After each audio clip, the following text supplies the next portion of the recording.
CBC macro economics की series में आज मैं आपको बताऊंगा deficient demand and excess demand के बारे में क्या होता है और इसके मैकेनिज्म क्या क्या है, किस तरह से इकोनॉमी में वर्क करता है और किस तरह से इकोनॉमी पे इफेक्ट डालता है।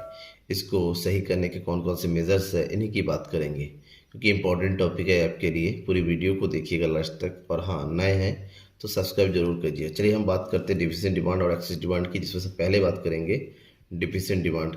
डिफिशिएंट डिमांड का मतलब होता है, डिफिशिएंट डिमांड एक ऐसा सिचुएशन है जहाँ पर लैक ऑफ डिमांड, यानी कि जितना ओरिजिनल डिमांड की जरूरत होती है उससे डिमांड क्या होती है, कम होती है। That means actual demand is less than required demand. ठीक है, that means it refer to the situation where aggregate demand AD is short to aggregate supply AS corresponding to full employment in the economy. Economy का जो full employment situation होता है उसकी comparison अगर करते हैं तो यहाँ पर एडी एएस से कम होता है, मतलब एग्रीगेट डिमांड एग्रीगेट सप्लाई से कम होता है। That means AD is less than AS इस सिचुएशन में। ठीक है ना, एएस ज़्यादा होगा, सप्लाई ज़्यादा होगा, और आप सबको पता है कि सप्लाई ज़्यादा और अगर डिमांड कम होता है तो सिचुएशन कैसी बनती है, इसी की बात करेंगे। AD in economy is less than what the required to the maintain full employment. इसमें एक ऐसी सिचुएशन था जहाँ पर एडी इन द इकोनॉमी, किसी भी इकोनॉमी में जितना भी एडी एग्रीगेट डिमांड की जरूरत होती है एम्प्लॉयमेंट को बनाए रखने के लिए, deficient demand leads to fall the generate price level and result in the deflation. जबकि एडी उससे कम होता है, जिसका रीज़न ये होता है कि deficient demand leads to fall the general price level, इससे जनरल प्राइस लेवल ऑटोमेटिक कम होता है। जैसी बात है, अब मार्केट में जो है सप्लाई 10 थिंग्स की है और डिमांड ओनली 8 थिंग्स की है। ठीक है, तो सप्लाई से डिमांड कम है तो दो चीज़ें तो बिकेंगे नहीं। तो आप सबको पता है कि सप्लाई ज़्यादा और डिमांड कम होने से ऑटोमेटिक चीज़ों के दाम क्या होने लगते हैं, घटने लगते हैं। इसका मतलब होता है इससे प्राइस लेवल घटने लगता है और पूरी इकोनॉमी में क्या आने लगता है, डिफ्लेशन की सिचुएशन आ जाती है। अब ये डिफ्लेशन होता क्या है, that is called deflationary gap. इसको भी समझना पड़ेगा, क्यों? क्योंकि deficient demand always leads deflationary gap. The extent to which current aggregate demand falls short of actual aggregate demand required for full employment level is termed as deflationary curve। Economy में जितना भी full employment को बनाए रखने के लिए original aggregate demand की जरूरत होती है, उससे अगर एग्रीगेट डिमांड कम होता है तो उस सिचुएशन को डिफ्लेशनरी गैप कहते हैं। तो डिफ्लेशनरी गैप निकालने का छोटा सा फार्मूला लगा जाता है, required aggregate demand to full employment minus actual aggregate demand. Full employment के लिए एक्चुअल में जितना रिक्वायर्ड होता है उसकी कंपेरिजन में एक्चुअल एग्रीगेट डिमांड बहुत कम होता है, तो उन दोनों का जो डिफरेंस होता है उसे हम एग्रीगेट वो डिफिशिएंट गैप बोलेंगे। इसको, इस सिचुएशन को आप इस ग्राफ के थ्रू समझिए। ग्राफ में ये है एएस और ये है रिक्वायर्ड एडी। रिक्वायर्ड एडी है मतलब इतना होना चाहिए, इतना अगर होगा तो अपना हमारा जो है इक्विलिब्रियम लेवल होगा इस पॉइंट पर और फुल एम्प्लॉयमेंट इस लेवल पर होगा। ये होने वाला सिचुएशन ऐसा होना चाहिए।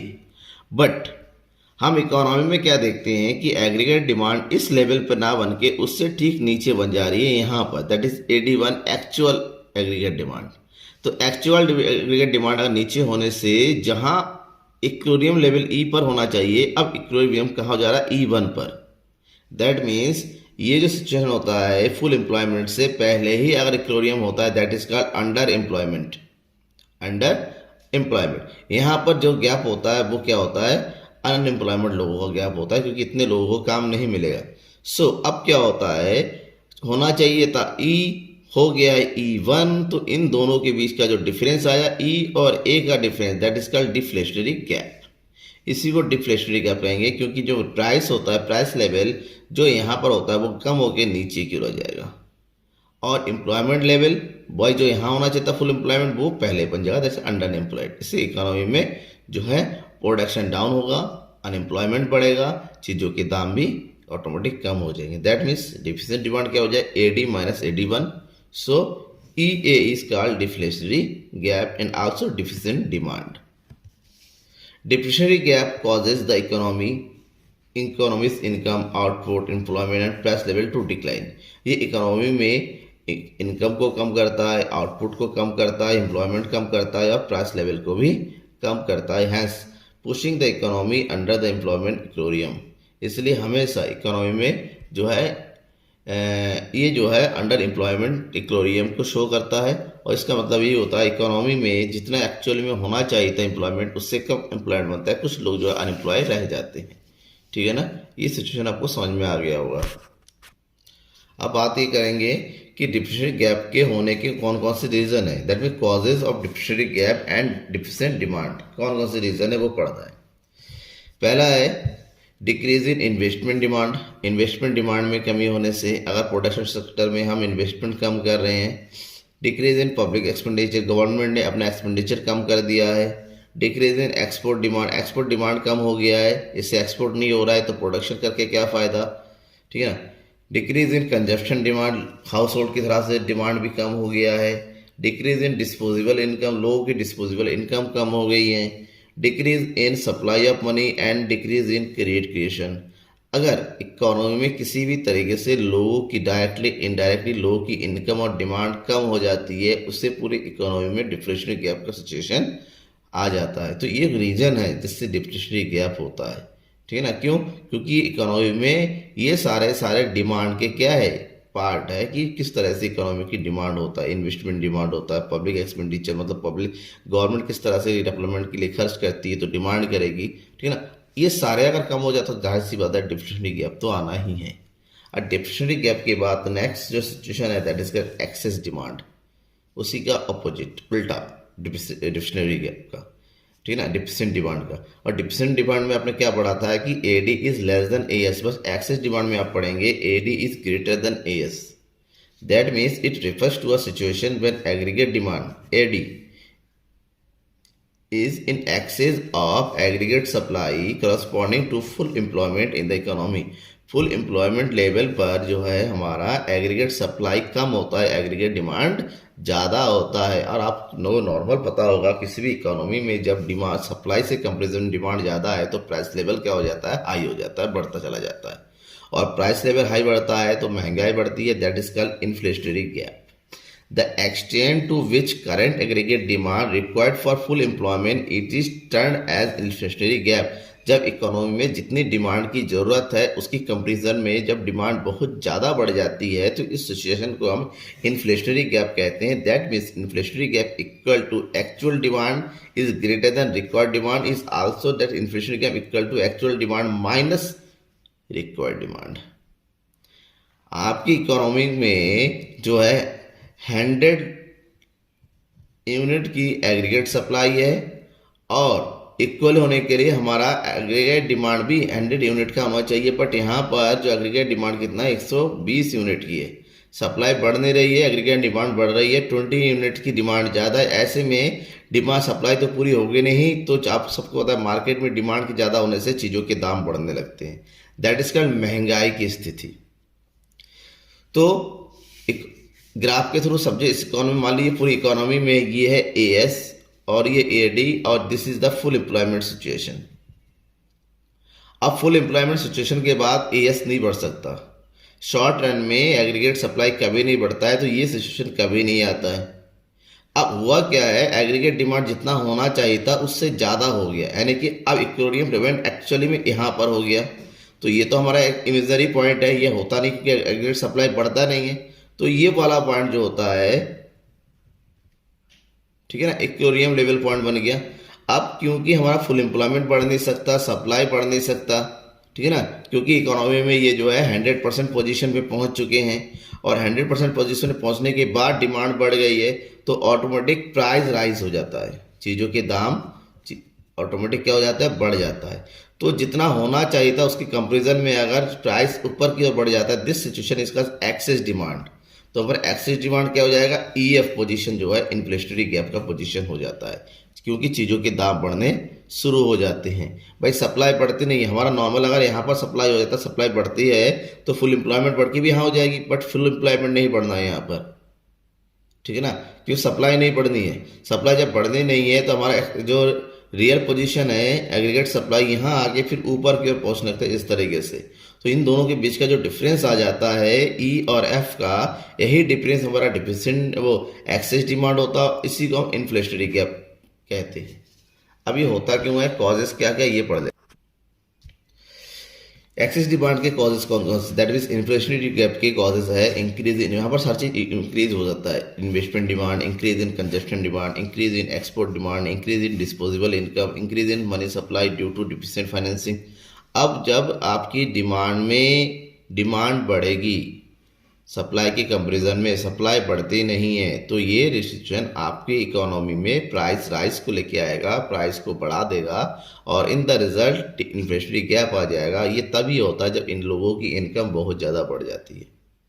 और मैं आपको बता दूं, इन्फ्लेशनरी गैप को लाने के लिए और सिचुएशन होता है कि डिमांड का बढ़ना, बट इन्फ्लेशनरी गैप को बढ़ाने का एक और सिचुएशन होता है सप्लाई का घटना।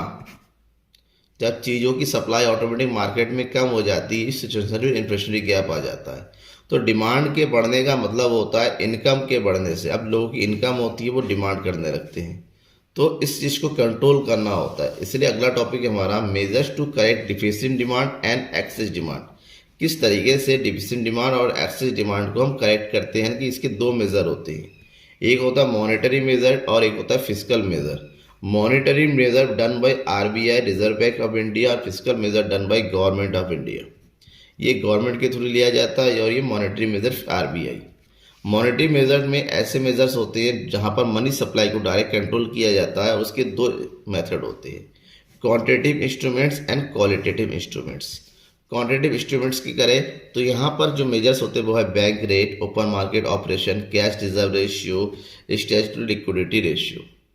ठीक है, तो अब बैंक रेट क्या होता है? बैंक रेट एक ऐसा रेट होता है जहां पर कमर्शियल बैंक को 90 डेज से ज़्यादा दिन के लिए सेंट्रल बैंक जो है क्या करती है, वह लोन प्रोवाइड करती है। अब इकोनॉमी में डिफ्लेशन को कंट्रोल करने के लिए बैंक रेट को क्या कर दिया जाता है, इंक्रीज कर दिया जाता है। बैंक रेट इंक्रीज करने के लिए लोन महंगे हो जाते हैं, लोग लोन कम ले लेते हैं और ऐसे में लोगों के पास इनकम कम हो जाती है और डिमांड घट जाती है। दूसरी तरफ डिफ्लेशनरी गैप को कंट्रोल करने के लिए बैंक रेट को डिक्रीज कर दिया। ये चीज़ आपने सेंट्रल बैंक में भी पढ़ा होगा। ओपन मार्केट ऑपरेशन एक ऐसा सिस्टम होता है जहां पर गवर्नमेंट सिक्योरिटीज को आरबीआई ओपन मार्केट में सेल या परचेज करती है। अब अगर इन्फ्लेशन का सिचुएशन है तो ओपन मार्केट ऑपरेशन में सिक्योरिटी को सेल किया जाता है, जबकि डिफ्लेशन की गैप में ओपन मार्केट में सिक्योरिटी को रीपरचेज कर लिया जाता है। कैश रिजर्व रेशियो सीआरआर एक ऐसा रेशियो होता है जो आरबीआई के थ्रू डिसाइड होता है। इसमें हर एक कमर्शियल बैंक को अपने टोटल डिपॉजिट का एक फिक्स परसेंट आरबीआई के पास जमा करके रखना पड़ता है। इसे कैश रिजर्व करता है और ये कैश फॉर्म में होता है, इसलिए इसको कैश रिजर्व बोलते हैं। जब इन्फ्लेशन की सिचुएशन होता है तो कैश रिजर्व रेशियो को इंक्रीज किया जाता है और डिफ्लेशनरी गैप को कंट्रोल करने के लिए कैश रिजर्व रेशियो को डिक्रीज कर दिया जाता है ताकि इकोनॉमी में ज़्यादा पैसे का फ्लो हो। स्टैट्यूटरी लिक्विडिटी रेशियो क्या होता है? एसएलआर। ये एक ऐसा रेशियो होता है जो इसको भी आरबीआई फिक्स करती है, लेकिन डिफरेंस ये है कि एक फिक्स परसेंट हर एक बैंक को अपने पास in the form of liquid जमा करके रखना पड़ता है। क्या जरूरी नहीं है, लेकिन लिक्विड फॉर्म में जमा, जैसे गोल्ड हो गया, सिक्योरिटी हो गया, ठीक है ना, अपने पास खुद के पास रखना पड़ता है। और इससे जो है इन्फ्लेशनरी बैंक गैप को कंट्रोल करना है तो एसएलआर को इंक्रीज किया जाता है, जबकि डिफ्लेशनरी गैप को कंट्रोल करने के लिए एसएलआर को डिक्रीज कर दिया जाता है। ये इंस्ट्रूमेंट है कुछ जो मॉनेटरी मेजर्स में उठाए जाते हैं। दूसरी तरफ है क्वालिटेटिव इंस्ट्रूमेंट, जिसमें आता है marginal requirement, moral suasion and selective credit controls. Marginal requirement क्या होता है? आप जब भी लोन लेते हैं आपको पता है 100% लोन आपको नहीं मिलता है। मान लो 100 रुपये का लोन मिल रहा है, ले रहे हैं आप, 80 रुपीज़ जो है आपके पास आ जाता है, 20 रुपीज़ जो है वहाँ जमा रह जाता है। That is called marginal requirement.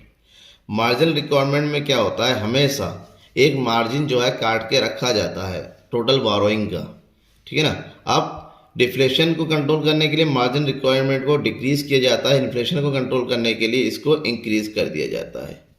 Moral सुइजन का मतलब होता है यहाँ पर जो आरबीआई है, सेंट्रल बैंक है, वो कमर्शियल बैंक के ऊपर एक मोरालिटी का दबाव बनाती है, प्रेशर बनाती है और उनसे रिक्वेस्ट करती है भाई इन्फ्लेशन और डिप्लेशन को कंट्रोल करने के लिए आप अपनी तरफ से कोई एक्टिविटी कीजिए, अपनी तरफ से कुछ कंट्रोल कीजिए, ठीक है ना।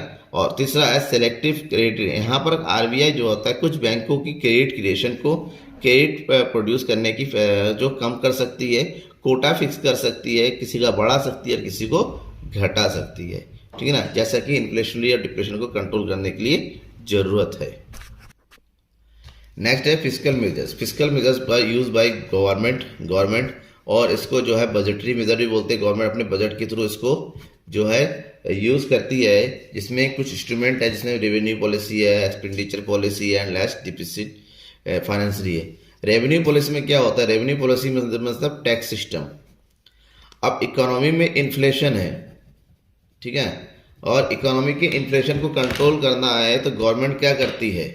तो लोगों की इनकम को कम करने की कोशिश करती है। इसके लिए यहाँ पर टैक्स को इंक्रीज कर दिया जाता है। टैक्स को क्या किया जाता है? यहाँ पर इंक्रीज कर दिया जाता है। उसी का उल्टा होता है डिफ्लेशन। डिफ्लेशन को कंट्रोल करने के लिए टैक्स को क्या कर दिया जाता है? डिक्रीज कर देता है, ताकि लोगों की जो है डिस्पोजेबल इनकम जो है बढ़ जाए। टैक्स इंक्रीज करने से एक्चुअल डिस्पोजल इनकम जो होता है वो घट जाती है, उनकी डिमांड कम हो जाती है और इन्फ्लेशन को कंट्रोल कर हो मिलता है, ठीक है ना। ये हो गया रेवेन्यू पॉलिसी। दूसरा एक्सपेंडिचर पॉलिसी। एक्सपेंडिचर पॉलिसी में क्या करती है? गवर्नमेंट अपने जो पब्लिक एक्सपेंडिचर, जिसको बोलते हैं पब्लिक एक्सपेंडिचर, डेवलपमेंट की जो भी एक्सपेंडिचर करती है, अगर आपकी इन्फ्लेशन की सिचुएशन है, डिमांड है, तो गवर्नमेंट के अपने एक्सपेंडिचर को क्या करती है? डिक्रीज कर देती है, कम कर देती है। और एक्सपेंडिचर को, पब्लिक एक्सपेंडिचर को कम करने से जो है पब्लिक जो है इंफ्रास्ट्रक्चर जो होता है, पब्लिक के मैन्युफैक्चरिंग का होता है, वो भी कम हो जाती है, लोगों को एम्प्लॉयमेंट कम मिलता है, इनकम कम हो जाती है। ऐसे में इन्फ्लेशन जो है धीरे धीरे कंट्रोल में आती है। दूसरी तरफ है डिफ्लेशन। डिफ्लेशन को कंट्रोल करने के लिए गवर्नमेंट जो है अपने एक्सपेंडिचर को इंक्रीज कर देती है, ताकि extra employment, extra income generate हो, ठीक है ना। और नेक्स्ट है डिफिसिट फाइनेंसिंग। डिफिसिट फाइनेंस एक ऐसा सिचुएशन होता है, एक ऐसी यूनिट में होता है, गवर्नमेंट जो है अपने बजट के थ्रू या अपने कामों से, यहाँ पर जो है गवर्नमेंट जो है मेन डिफिसिट है ना, खुद घाटा उठाने का काम करती है, या फिर उसको बढ़ाने का या घटाने का। और इकोनॉमी में इन्फ्लेशन है, ठीक है, या फिर यूं कहे एक्सेस डिमांड है, तो गवर्नमेंट अपना जो डिफिसिट है, डिफिसिट की घाटा उठा काम करने का, इसको क्या करती है? रिड्यूस करती है। गवर्नमेंट नोटों का प्रिंटिंग कम कर देती है, प्रिंटिंग ऑफ नोट्स इसको भी कम कर देती है, ताकि मनी का जो है सप्लाई मार्केट में कम हो। उधर डिफ्लेशन है, डिफ्लेशन की सिचुएशन को कंट्रोल करना है, यानी कि डिफिसिट डिमांड है, और डिफिसिट डिमांड को रिड्यूस करने के लिए गवर्नमेंट जो है अपना डिफिसिट फाइनेंसिंग होता है, यानी कि अपना होने वाला जो लॉस होता है उसको इंक्रीज कर देती है। या फिर नोटों की जो प्रिंटिंग है, प्रिंटिंग ऑफ नोट, उसको भी क्या कर देगी? इंक्रीज कर देती है। इससे क्या होता है? जो है पब्लिक के पास मनी का सप्लाई ज़्यादा होता है और उनकी जो है परचेजिंग पावर बढ़ जाती है, ठीक है। तो ये कुछ इंस्ट्रूमेंट्स है जहां पर गवर्नमेंट और आरबीआई दोनों मिलके जो है इन्फ्लेशन और डिप्रेशन, एक्सेस डिमांड और डिफिसिट डिमांड को कंट्रोल करने की कोशिश करती है। Thank you.